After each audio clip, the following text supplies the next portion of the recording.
Assalamualaikum warahmatullahi wabarakatuh. Bismillahirrahmanirrahim. Alhamdulillahirabbil alamin.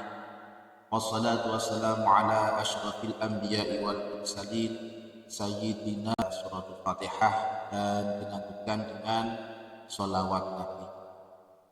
Bismillahirrahmanirrahim.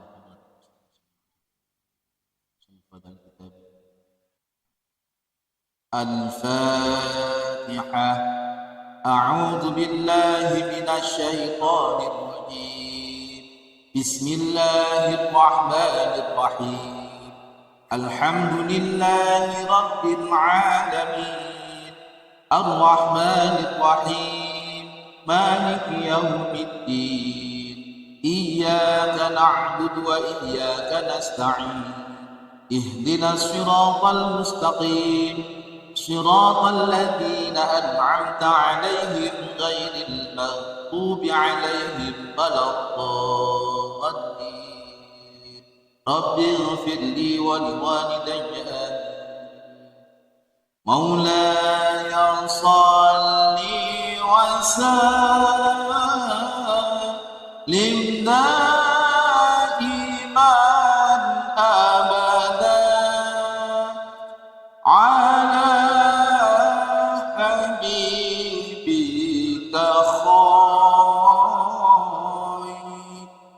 الخالق كلهم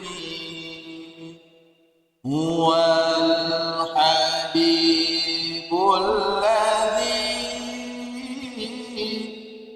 ترجى شفاعته لكل هول من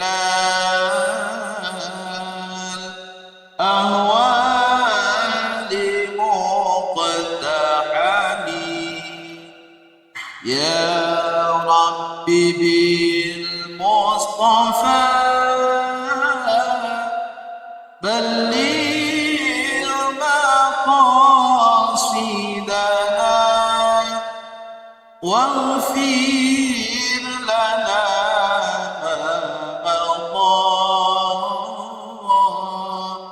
يا واسع الكرم يا أرحم الراحمين يا أرحم الراحمين يا أرحم الراحمين فرج على المسلمين. Alhamdulillahirabbil alamin. Monggo dibuka kitabnya, kitab Matan Safinatun Najah.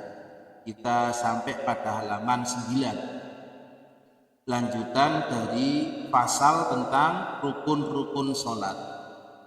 Bismillahirrahmanirrahim. Qala al-musannifu rahimahullah ta'ala wa nafa'ana bihi wa bi'ulumihi wa 'ulum masyayikhihi fid dharain. Asani rukun yang kedua, takbiratul ihrami, yaitu takbiratul ihram. Rukun sholat yang kedua, rukun sholat kemarin ada 7 bulan. Ini kita sampai yang kedua, yaitu takbiratul ihram. Takbiratul ihram itu adalah gerakan pembuka. Sehingga dalam istilah fikih itu sholat itu kan aqwalun wa af'alun maftuhatun bit takbiri wa makhtumatun bis salam. Jadi sholat itu adalah gerakan dan ucapan di mana diawali dengan takbir. Nah, yang dimaksud takbir ini adalah ya ini takbiratul ihram dan nanti ditutup dengan salam. Di takbiratul ihram itu bisa dikatakan gerakan pembuka sholat. Ihram itu ya dari ahrama yuhrim. Jadi sehingga ketika setelah orang takbiratul ihram itu sudah diharamkan yang sebelumnya dihalalkan. Maksudnya apa? Ketika sudah orang takbiratul ihram dalam sholat itu sudah tidak boleh makan. Makan kan sesuatu yang membatalkan sholat. Makanya kalau sebelum sholat itu jangan makan dulu. Khawatir sebelum sholat makan, mari takbiratul ihram Allahu Akbar si ono si nyelilit. Jadi mari takbir itu gak maca donga selilat kita ini. Si ono iki mengkoyo pitik iki. Dagingnya sih nyantol ya. Nah, jadi sudah tidak boleh lagi. Maka kalau terjadi setelah takbiratul ihram kecap-kecap dirasa kok sih enak, apa maneh mateng-mateng dilek ya batal, sama dengan makan. Selilit. Tuh. Apalagi yang sebelumnya dihalalkan kemudian menjadi haram. Berbicara Allahu Akbar sudah haram berbicara. Berbicara sama temannya, baik sengaja maupun tidak sengaja. Tidak sengaja enggak apa-apa ya. Contohnya tidak sengaja itu apa? Ya sama, misalnya nggak sengaja itu kaget itu kan orang sing latah gitu. Allahu Akbar mendung-mendung ini musuhnya kilat budek. Gawat. Copot. Batal betul. Batal gitu. Walaupun nggak sengaja, wong kaget. Latah gitu. Tapi batal. Gawat. Copot. Oh, jadi ihram maksudnya seperti itu. Jadi takbiratul ihram. Kalau gerakan takbiratul ihram dalam fikih itu kalau laki-laki seperti ini kurang lebihnya ya. Ini telapak tangannya ini menghadap ke kiblat. Jadi diangkat di atas bahu sejajar dengan telinga. Sejajar dalam begini. Dan yang paling penting ini telapaknya menghadap kiblat. Allah agak begini. Kalau laki-laki, kalau perempuan itu di bawah telinga agak rentep, agak dempet. Ini. Tapi tetap ininya harus menghadap kiblat. Ini kadang-kadang lopot itu lengah. Jadi ini kalau tata caranya telapak tangan harus menghadap kiblat pada saat mengangkat takbir, mengangkat tangan pada takbiratul ihram. Gini. Allah. Boten usah dhuwur-dhuwur apa. Ini ameten nggih. Kemudian ya ini banyak perbedaan. Ketika pendangkep bahasa itu posisi tangannya ini yang kanan ini di atas yang kiri. Pergelangan sejajar nih, pergelangan tangan saja. Boten usah terlalu ngeten juga jangan terlalu jadi sejajar. Allah. Terus ketika nyampe di perut, niku posisinya di atas pusar di bawah dada. Di atas pusar di bawah dada. Itu lek cara takrif kaya tenggene napa niku takrif Fathul Qorib ngoten. Di tuntunannya begitu. Allah. Ini ya. Nah, niku. Lek ada pendapat yang lain apa? Biasanya kan ada seperti Imam Ahmad misalkan. Itu tepat di dada Allah agak atas begini misalnya itu memang ada yang benar begitu Allah ada yang begini sing enggak ada itu nek ngone sebelah pinggul Allah enggak ada ya niku ceritanya ada seorang kiai yang memang punggungnya sakit. Pas ngimani Allahu Akbar ya karo tutupi sing sakit begini. Karo santri, ono madhab iki pelajaran anyar ditiru. Ditiru. Nah, itu yang standar. Tidak usah diuter-uter. Allah belum usah. Nggih. Jadi Nah, itu serba-serbi takbir ya. Jadi kalau menurut tuntunan yang ada di kitab-kitab itu seperti yang saya sampaikan tadi. Itu takbiratul ihram. Nah, pada saat takbiratul ihram itu niat sholat harus muttasil. Muttasil itu harus sambung sampai dengan akhir sholat, yaitu apa? Salam. Tidak boleh putus, artinya niatnya tidak boleh berubah. Di halaman berikutnya itu nanti akan ada penjelasan syarat-syarat takbiratul ihram. Jadi takbiratul ihram yang kayak tadi itu ada syarat-syaratnya. Ini ada sittata asyar, ada 16 sittah asyara, ada 16. Jadi yang tadi itu ada 16 syaratnya supaya takbiratul ihramnya sah. Nah, karena ini rukun harus sesuai. Kalau ada yang tidak sesuai dengan syarat-syarat takbiratul ihram, berarti takbiratul ihramnya tidak sah. Kalau takbiratul ihramnya tidak sah, sholatnya menjadi ikut tidak sah. Perlunya ngaji fikih, kembali lagi.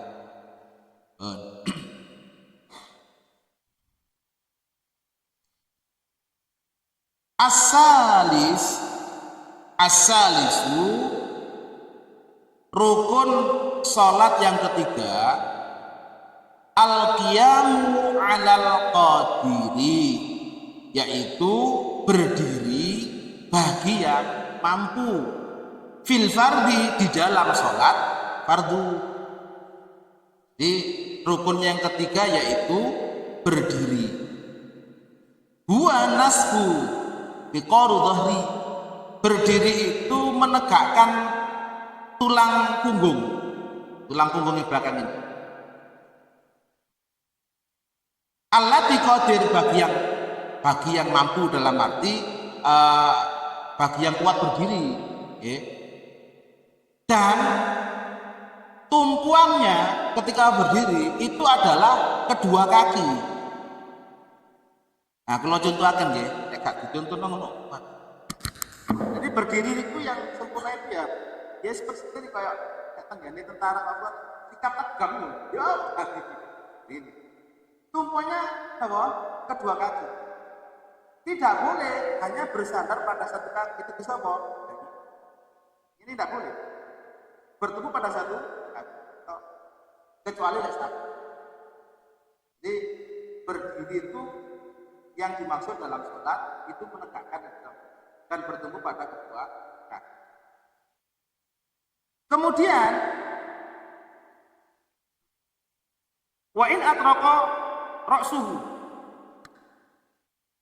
walaupun kepalanya itu condong, ini tidak boleh, enggak apa-apa. Jadi kalau berdiri sempurna kan tegap semua begini, tegap semua, kepala-kepalanya tegap semua. Tapi di dalam syaratnya wa in atraqa ra'suhu bal huwa mandub, itu tidak apa-apa. Bahkan khusus untuk kepala itu sunnah tidak tegap tapi agak condongnya condong ke depan. Nah, jadi begini, khusus kepala itu agak condong diluk bahasa, atau melihat tempat sujud. Karena memang orang ketika sholat itu melihat ke bawah, filosofinya itu kan dia harus DP, adab asor, takdim, jangan sombong lah. Kalau filosofinya orang ke atas ini kan artinya agak melihat ke atas itu, nah nggak bagus, kurang bagus. Tapi kita dianjurkan untuk senantiasa lihat ke bawah supaya senantiasa bersyukur. Jadi melihat tempat sujud. Jadi berdiri yang dimaksud dalam sholat itu adalah menegakkan tubuhnya, kecuali yang di bagian kepala ini boleh agak condong ke depan. Ya sewajarnya, bukan berarti condong kok terlalu condong sampai koyok-koyok wong keturun, ya enggak. Condong sewajarnya, sekiranya mata ini melihat tempat sujud.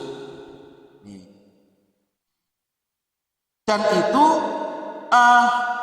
diusahakan sempurna ketika berdiri itu ya pada saat rakaat pertama, walau bimu'inin, walaupun itu dengan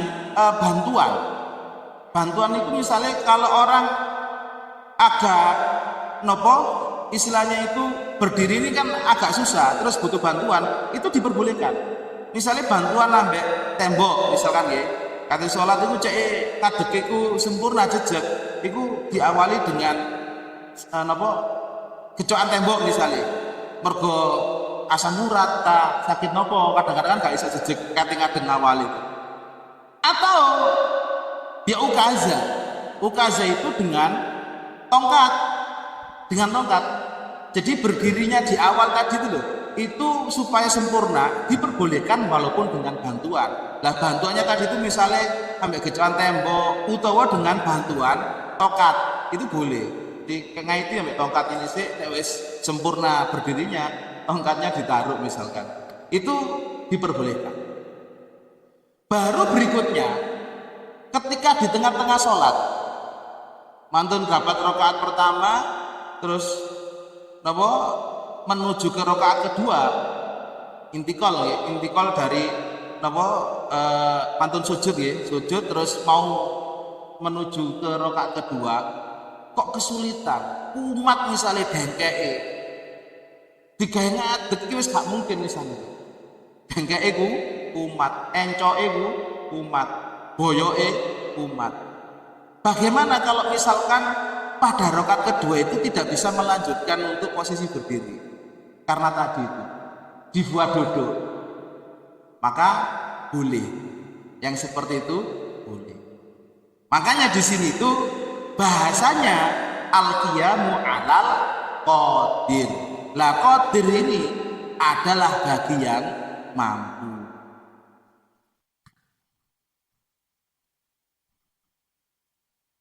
Berdiri ini merupakan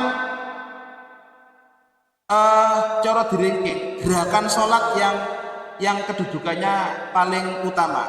Maksudnya nanti dibanding rukun yang lain seperti ruku, kemudian i'tidal, sujud, iftirosh, ini berdiri ini derajat gerakannya itu ini yang paling utama. Dalam arti apa? Misalnya kepingin berlama-lama, maka berlama-lamalah sholat itu pada saat berdiri. Ya, maksudnya begitu. Nanti ranking keduanya setelah berdiri itu sujud, rukuk dilewati.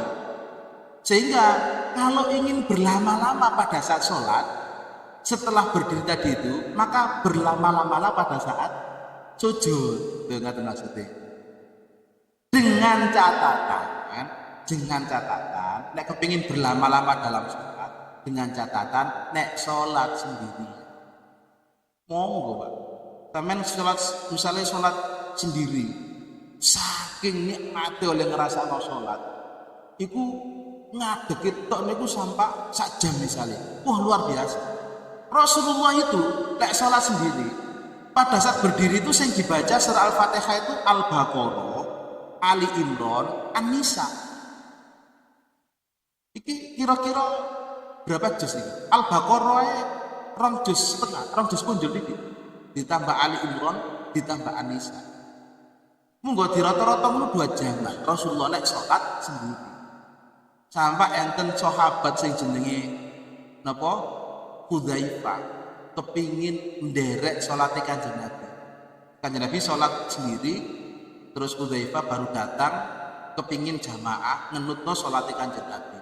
Gak kuat, iki tingkatan sahabat. Apa maneh potongane kula iki. Dengan catatan kalau sholat, tapi kalau berjamaah ada satu hadis yang menjelaskan bahwa lek sholat berjamaah ukurlah kemampuan makmumnya, sebab makmum itu keperluannya itu masing-masing. Ada yang tujar itu pedagang itu supaya tetap melaksanakan kewajiban itu sholat, tapi mari sholat tetap kembali nanggone dagangannya. Ada yang pegawai, ada yang guru, ada yang karyawan. Sehingga melihat kondisi makmum seperti itu, Rasulullah menganjurkan lek jamaah itu jangan lama-lama. Justru mana ndak boleh. Wis kayak Pak Furqan nek imam iki wis luar biasa. Jadi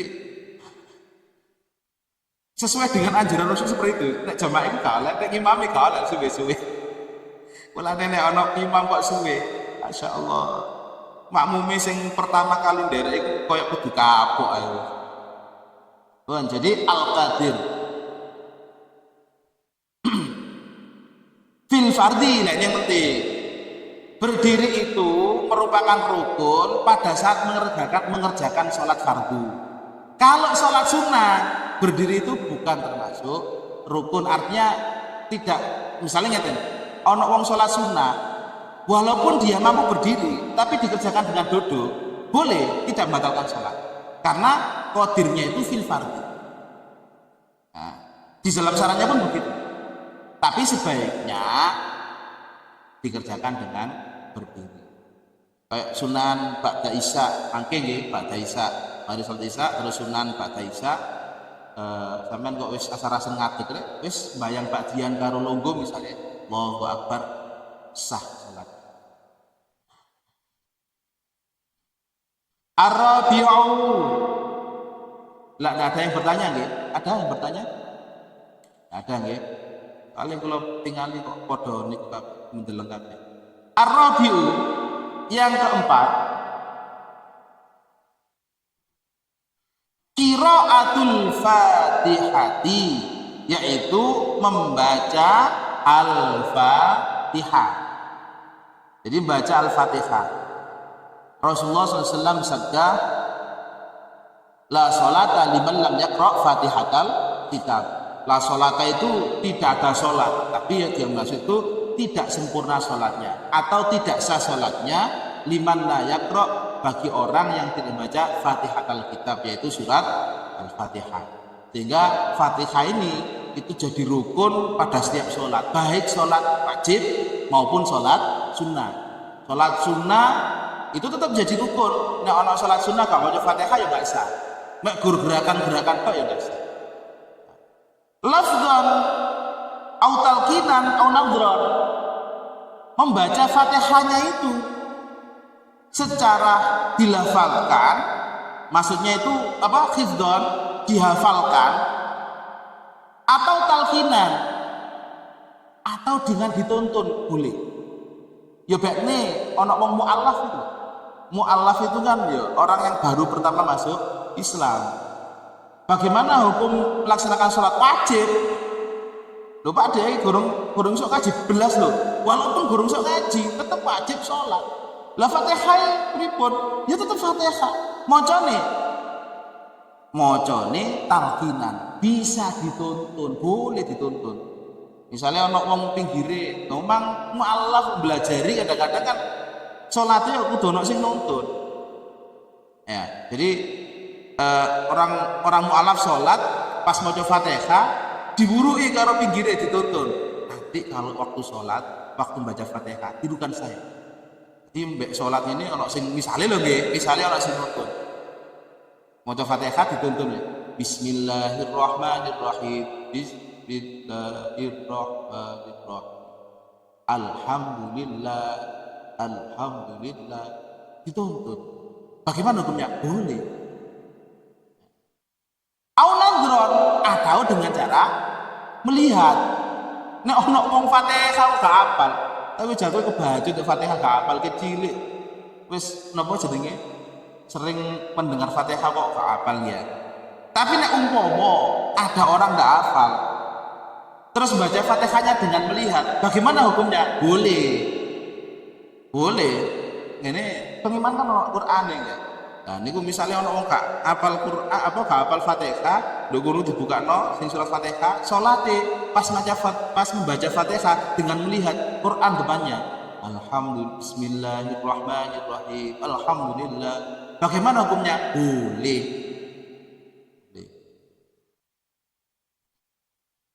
Nanti di halaman berikutnya juga Fatihah ini karena penting, itu ada pembahasan tentang syarat-syarat Fatihah. Ini halaman 10, syurutul Fatihah. Kalau tadi syaratnya takbiratul ihram ada citata asyar, ada 16. Kalau syaratnya Fatihah asyaratun ada 10. Supaya benar itu ya apa caranya maca Fatihah sing bener ya sesuai dengan syarat-syaratnya. Nanti akan dibahas. Ya tak sampaikan sekarang, besok lah Kak. Al-khamis, al-khamisu yang kelima, ar-ruku'u, yaitu apa? Ruku'. Rukun sholat yang kelima yaitu ruku'. Nah, yang perlu diperhatikan pada saat ruku' itu yang pertama taswiyatul dharihi wa unuqihi wa ra'sihi. Bihaisu tasiru kalau hin wahid min nuhasin. Jadi syarat rukuk yang pertama itu antara punggung kemudian leher dan kepala itu sama, lurus praktek aja. Soalnya ini ku nopo boyok kulo ya rada lara. Kata nggih. Jadi rukuk itu dari samping itu kepala, leher, punggung ini posisinya lurus. Lurus berarti nggak boleh cenderung salah satu. Lebih rendah atau lebih ke atas. Itu nggak boleh syarat. Karena syarat yang pertama adalah antara punggung, leher, kepala ini harus lurus sejajar. Bahkan di sini disampaikan lurus itu seakan-akan itu di atasnya itu dikasih papannya itu nggak jatuh. Papannya nggak jatuh. Karena saking lurusnya. Lah nek misalnya gak lurus dikai papan, otomatis papannya nopo jatuh. Misalnya lek kepalanya gak doyong lebih ke bawah, pasti jatuhnya ke bawah. Apa maksudnya ndelujur ke bawah. Lek misalnya kepalanya lebih tinggi, papannya mestinya ya ndelujur ke belakang. Iki lek seumpama tidak lurus. Nah, nek lurus itu ndak mungkin jatuh. Yang pertama. Yang kedua,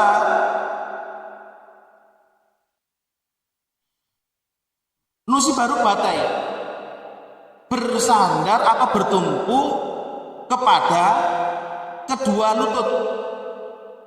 Tumpanin lutut, pas lutut. Ini lutut. Oh, ini. Tidak boleh di atas lutut, yang tumpuan jari ini. Tidak boleh di atas lutut atau di bawahnya. Di syarat kedua, tumpuan rukuk itu harus pada kedua lutut. Lututnya dicekel pas plek.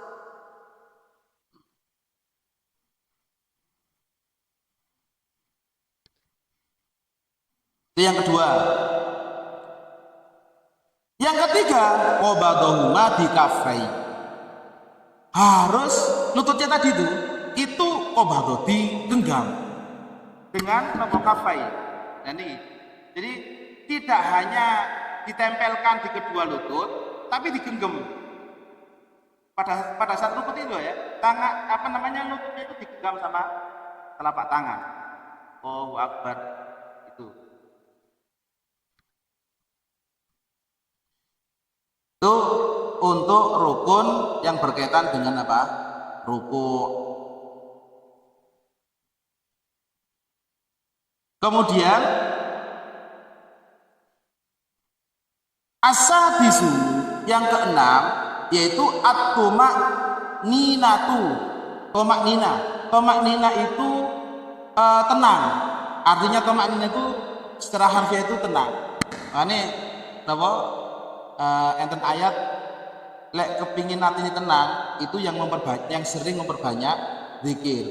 Napa ayat itu? Napa? Ala bidzikrillahi tatmainnul qulub. Ala bidzikrillahi tatmainnul qulub. Lah tatmainnu itu apa? Ala iling-ilingo sira bidzikri kelawan zikir marang Allah. Dengan zikir kepada Allah itu tatmainnu, jadi tenang apa al-qulubu napa ati niku iso. Lek sumpek-sumpek mikir utang, mikir apa perkara-perkara wis zikir. Cek atine napa? Adem, ayem, tentrem, marem. Zikir. Lah nek ngene salat tenang, tamaknina tenang. Tenang niku napa? Tenang itu, tamaknina itu ada jeda di antara gerakan dari rukun-rukun salat itu. Atau maknina fihi ini pada saat ruku. Sehingga tomak nina ini napa nggih naate atau mensifati ruku tadi itu. Nek ruku itu harus ada tomak ninanya. Misalnya pada saat ruku Allahu Akbar, ruku tadi itu ya, itu harus tenang. Nggak boleh secara langsung. Misalnya Allahu Akbar, sami Allahu liman hamidah, Allahu Akbar, itu gak ono tomak nina. Nah ada orang sholat seperti itu tidak sah. Alasannya apa? Karena tidak ada tomak nina. Nah sekarang ukuran tenangnya pada saat tomak nina itu seperti apa? Atau sakpiro suwene, sakpiro lamanya? Maka ukuran tomak nina itu paling tidak pada saat rukuk dengan membaca tasbih. Tasbih sing doa pada saat rukuk itu subhana rabbiyal azimi wa bihamdi. Lengkape niku. Umpama kok diwaca mek subhanallah misalnya. Boleh napa mboten? Boleh. Tasbih, bacaan tasbihnya. Tapi gak sesuai dengan tuntunan bacaan salatnya. Tuntunan bacaan salatnya itu subhana rabbiyal azimi wa bihamdi. Niki. Cukup satu kali cukup. Allah subhana rabbiyal azim wa bihamdi. Sami Allahu liman hamidah. Sunnahe dibaca 3 kali. Allahu akbar subhana rabbiyal azim wa bihamdi. Subhana rabbiyal azim wa bihamdi. Subhana rabbiyal azim wa bihamdi. Sunnahe. Kalau lebih dari 3 kali boleh enggak? Boleh. Boleh. Dengan maos subhanallah alhamdulillah ping 10 boleh, kurang tak 100 bagaimana boleh, 200 boleh, asalkan sholat